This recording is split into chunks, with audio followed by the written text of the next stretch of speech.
It took me a long time to learn where he came from. The little prince who asked me so many questions never seemed to hear the ones I asked him. It was from words dropped by chance that little by little everything was revealed to me. The first time he saw my airplane, for instance, I shall not draw my airplane. That would be much too complicated for me. He asked me, "What is that object?" "That is not an object. It flies. It is an airplane. It is my airplane." And I was proud to have him learn that I could fly. He cried out then, "What? You dropped down from the sky?" "Yes," I answered modestly. "Oh, that is funny." And the little prince broke into a lovely peal of laughter, which irritated me very much. I like my misfortunes to be taken seriously. Then he added, "So you, too, come from the sky, which is your planet?"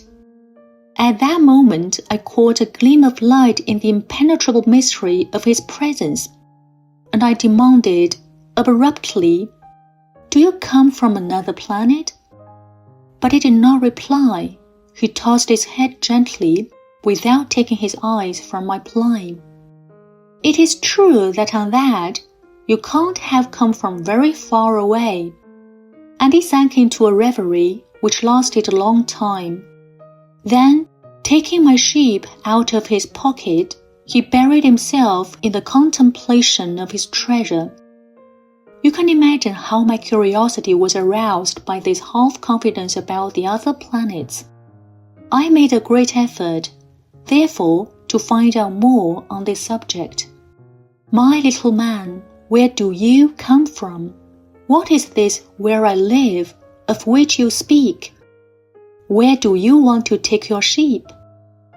After a reflective silence, he answered, "The thing that is so good about the box you have given me is that at night he can use it as his house." "That is so, and if you are good, I will give you a string too, so that you can tie him during the day, and a post to tie him to." But the little prince seemed shocked by this offer. "Tie him? What a queer idea!" "But if you don't tie him," I said, "he will wander off somewhere and get lost." My friend broke into another peal of laughter. "But where do you think he will go?" "Anywhere, straight ahead of him."